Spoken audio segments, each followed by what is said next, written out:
Hey, good morning, everybody. It's Mark Ruggiero here, Clerk Commando 1983, and it's May 21st, 2024. And it is about 2 in the morning. And I've been pretty weak lately, blah, blah, blah. So, that being said, I got a little bit of energy here, so I wanted to do another video to continue with my game of Unconditional Surrender from GMT Games.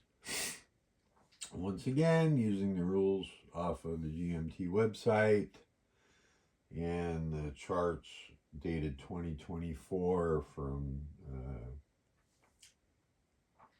Board Game Geek. So we've got March 1940. Don't expect a lot to happen in this turn, but we do got some exciting stuff in the diplomacy phase, I think. So we're going to advance the turn marker here to March 1940. And if you've been following along, you know that we roll weather. And we got March. So the cold zone. And we roll a 3, which gives us severe. The mild zone, we get a 3, which is poor. We're kind of hoping for, I wanted to invade Norway, dang it. But no, not in poor weather, I don't think. Not going to happen. In the warm zone, we get a 2. And for March, that's fair in the warm zone. But I don't think, we'll double check. So we got poor, and fair. All right, let's adjust that. And there again, I'm not going to even try to show the weather lines on the, let's see. Oh, let's see, is this the moderate? Let me think here. No. Yeah, ooh. Does Oslo fall in the moderate? It does. Interesting. The cold zone, you can't see it. Oh, so we just might do Norway this turn, actually. That is in the warm zone, right? No. Am I correct? My assessment, or not the warm, oh wait, no, it's in the mild zone. Okay, forget it. Got all excited for nothing. I didn't think that was right. Okay, because the mild zone's still poor weather.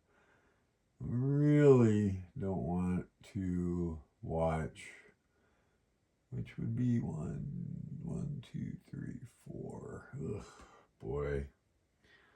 We're going to have to read up because we may have to attack in poor weather. I don't really want to, not in March, but hey. Ugh. I mean, things don't really clear up till May. Anyways, all right, enough of that.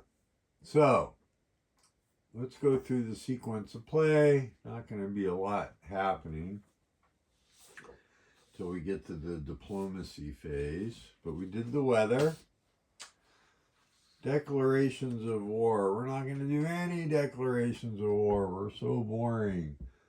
And the reason I was kind of excited about wanting to try to figure out a way to do Norway early is because you have to use the surprise attack marker that the Germans have to do an invasion.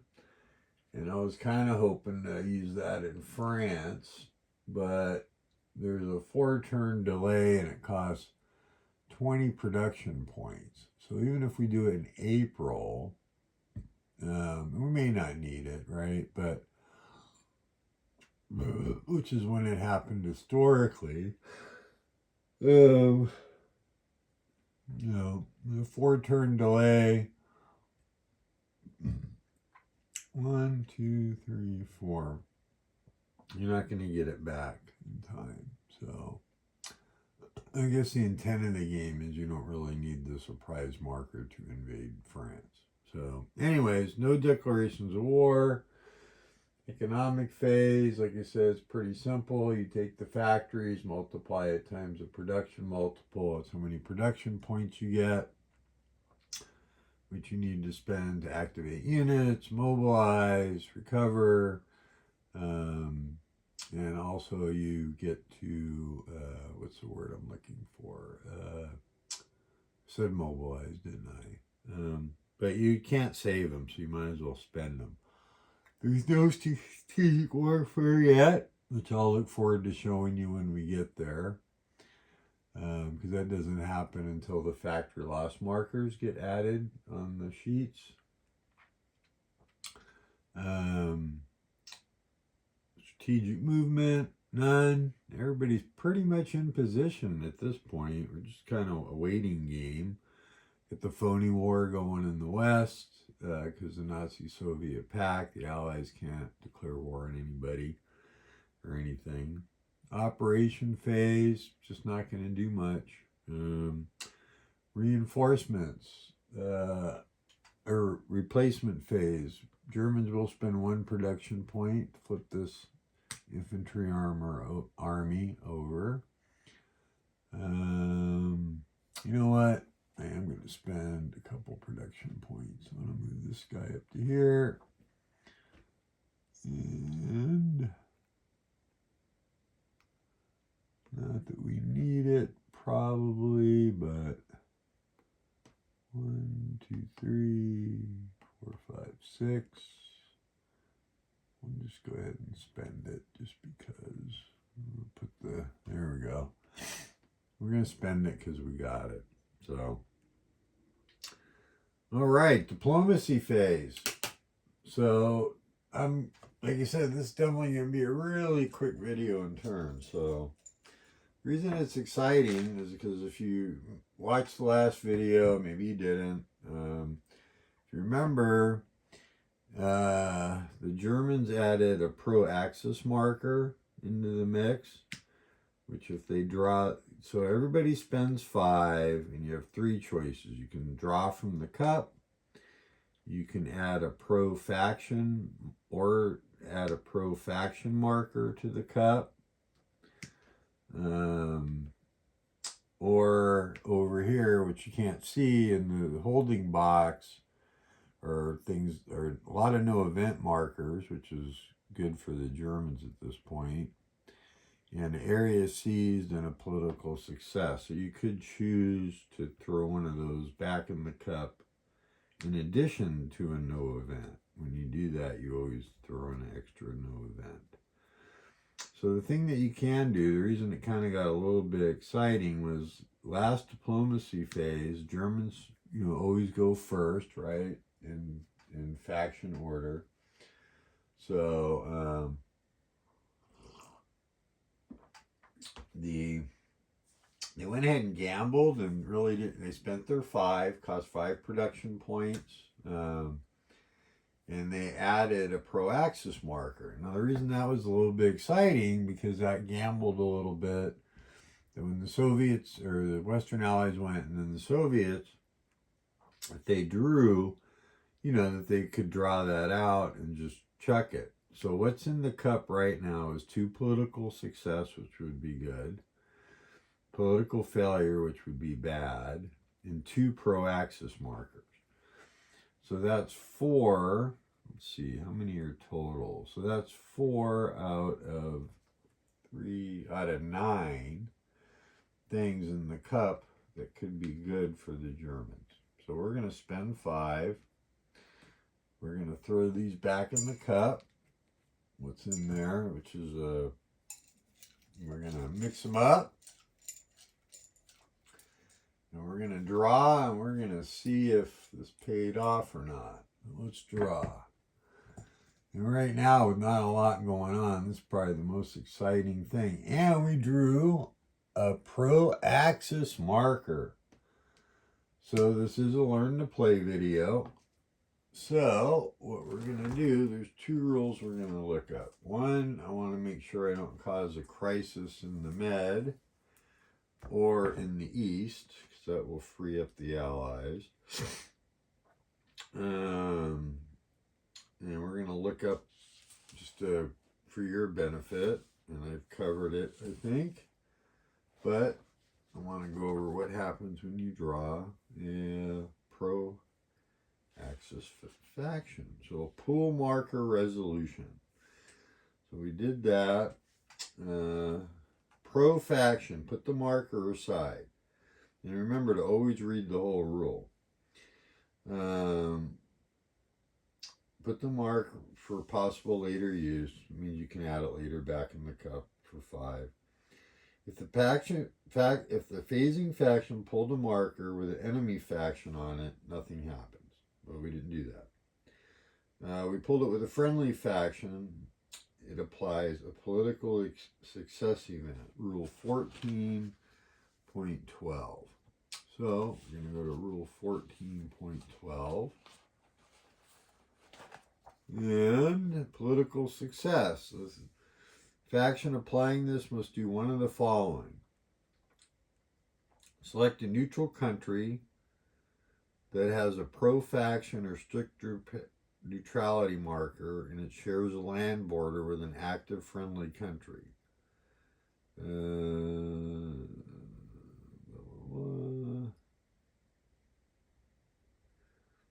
Let's see here. Applying this. Okay. And then you can put a friendly pro-faction marker in its capital hex. So must share a border with an active country. Okay. So right now the active country for the axis is Germany. You can also select, and the next choice is select any neutral country that has a friendly pro-faction marker in its capital. The neutral country activates and joins a friendly faction. And then the next choice you could do is if there's a country with a friendly marker or enemy marker in it, you could get rid of it. So basically based on that, we can activate Hungary, looks like, as an ally. We could activate Italy as an ally. Now we're not going to do that because we don't want to get the Mediterranean crisis going yet. Kind of freeze up the Western allies to do some things in the Med that we don't want them doing yet. So I'm not going to do that.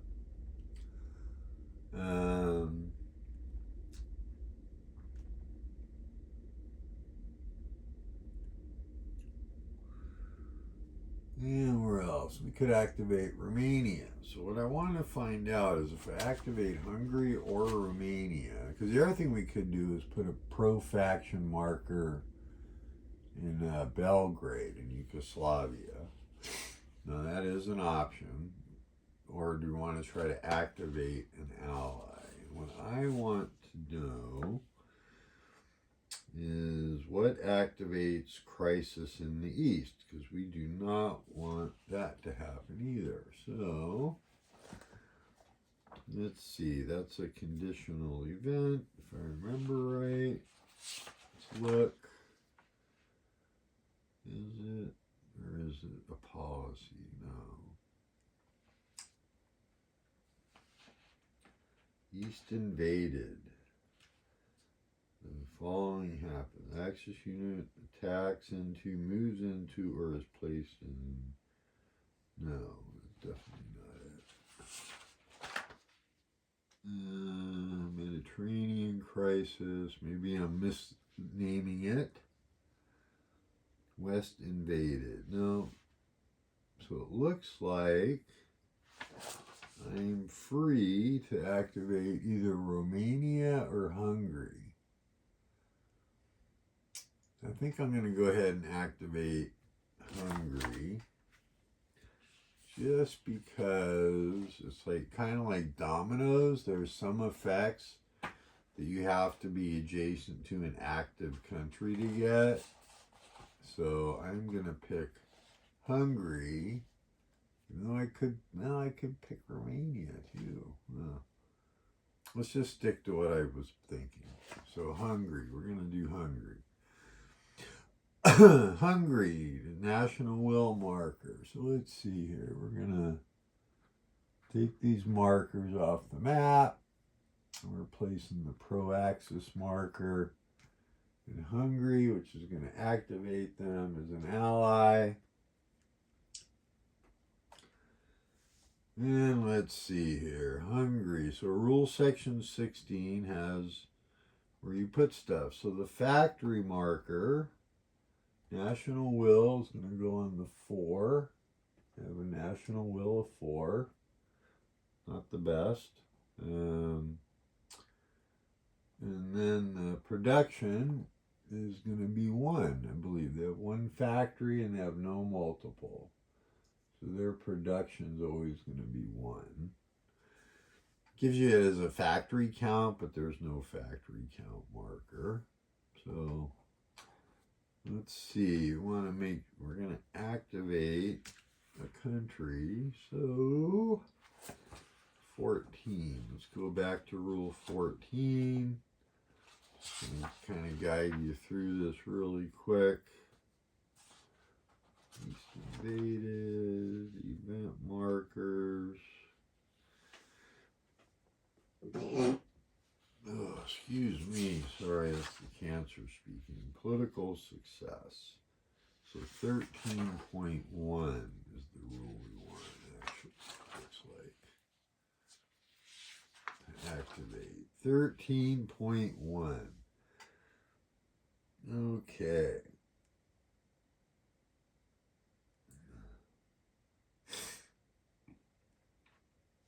Country setup. Event markers. The owning faction chooses one of the 2 setup methods below. You can set up off map. Now that's a way actually off map, which is not a great idea. You can basically say, oh, I'm going to activate Italy, and then everything gets placed off map, and then you have to mobilize it. Real pain in the ass. You don't want to do that. On map setup. First, look at the special cases. So none are going to apply to Hungary. Okay, so basically you set everybody up at full strength. Okay, that sounds like a good deal. All right, whoops. Okay, so that paid off. Let's see here. Well, we're going to go ahead and we'll put, there you go. And there, Hungary is set up. Isn't that great? Oh yeah, I might as well move this down here, huh? Should have did that. That would have cost a production point. All right. So now it goes to the Western Allies. UK player will spend their 5. And they're going to spend 5 and they're going to gamble and throw a pro-Western marker in. And then the Soviets are going to spend their 5 and they're going to put, they could draw, but we're going to do an area seized out of the marker holding box. The area seized is, if you remember how they grabbed Estonia, Latvia, etc. So we still got the Finnish borderlands and Bessarabia we haven't grabbed yet, right? Yeah. So that's going to get thrown back in the cup with that and a no event marker. And there you go. That's the March 1940 turn. So we're going to make a little note. Hopefully I keep feeling better. We'll execute April. And regardless of poor weather or not, we may go after Norway next turn. So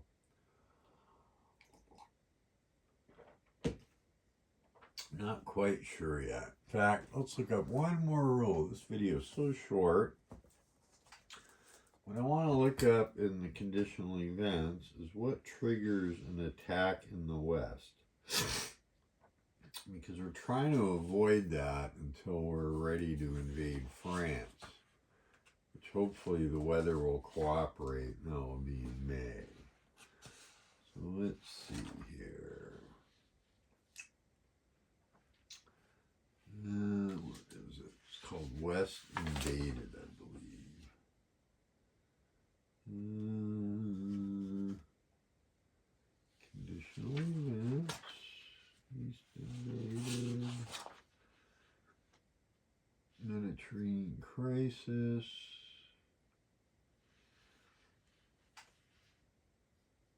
Northern border, southern border.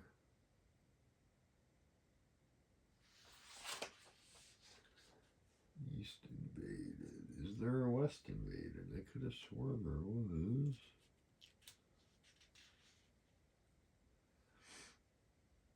No, it's not a country, conquered country.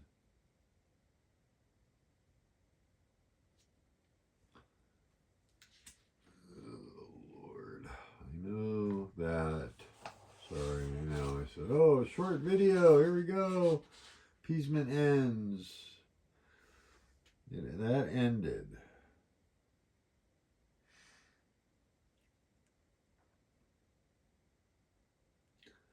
That's policies.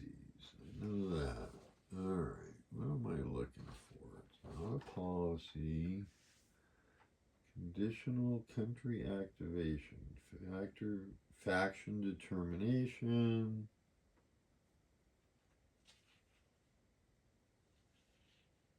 Unmapped setup.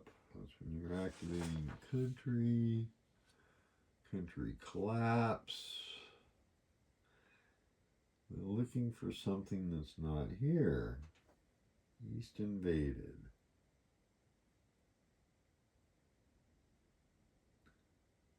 Okay.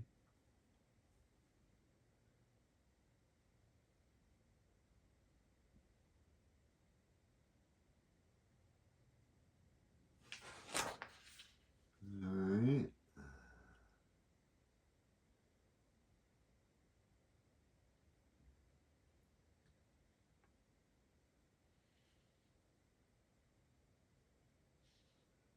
Mediterranean crisis.